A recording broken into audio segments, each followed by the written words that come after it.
What's going on, YouTube community? It's your boy YfgmBlogTv coming straight out of Cincinnati, Ohio. So now this whole soap opera in Cleveland is just continuing, and I'm gonna be honest with you guys, I'm really enjoying this shit. It seemed like whether if it's tweets from LeBron James, whether if it's geared towards certain players on the team, or just overall whatever he's tweeting about, it's just been some crazy shit. And then it's all this stuff about Kevin Love. Then it's just now it's the stuff about Kyrie. It's just so much going on in Cleveland. It's reminding me of the Los Angeles Lakers, how they used to be the biggest soap opera. But anyway, guys, for those who don't know what's going on, it's been some teammates after the win against Dallas that some of the players was frustrated in Kyrie Irving. I'm just going to read something real quick. While Irving finished the win with a game 33 points, Kyrie's teammates was less than pleased with the way that he ran the offense, and he only recorded one assist in 39 minutes of action. After the game, a few players were puzzled to how their point guard managed to register just one measly assist while playing 39 minutes. They was frustrated, but the win and Irving's huge defensive play lessened the anger. The notion within the locker room is that the situation is tolerable because it isn't permanent. If the Cavaliers were dealt the misfortune of playing without LeBron James for an extended period of time, this locker room would be boiling over. Players are growing tired of Irving's inability to not only register a proper amount of assists at the lead guard position, but also to just move the ball. So I guess players are just frustrated that he's not moving the ball around like how LeBron would do, or even Delvedova, because Delvedova, when he comes in, I believe he averaged like 6 or 7 assists. That's because he doesn't have the abilities like a Kyrie Irving. So I understand why Delvedova can move the ball around. And of course, Mo Williams is injured, so he's really, he really can't do anything. But like I said before, Kyrie Irving, he's one of those guys. First of all, the point guard position is changing. It's more of a shoot first type of point guard now because it's just changing. These guys are skilled.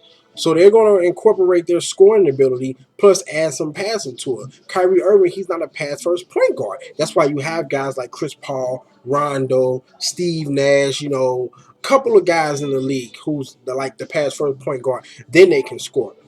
You can't fault Kyrie Irving for being that role. I've always said he would kind of remind me of a shooting guard, but it is kind of odd that he's only averaging 4 assists. I can see if he was averaging 6, that's cool. But at the same time, what do you guys expect when LeBron James is missing a game?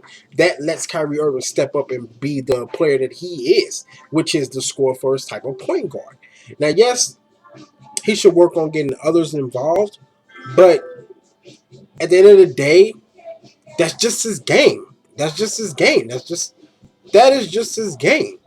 I can understand the frustrations with some guys because everybody wants to get their touches. Everybody wants to have a chance to feel like they're involved in the game. They have at least a chance to do something, score. Hell, at one point they was up 20 against Dallas. I don't even know how they managed to let Dallas even come back. So I guess I can understand the frustration, but at the end of the day, this is Kyrie Irving. This is just how he plays. And people need to understand that the game is changing. We need to stop, honestly, trying to bash these point guards for how they play. That's just how they play. If they shoot first point guard and then condition, the assist, the passing, cool.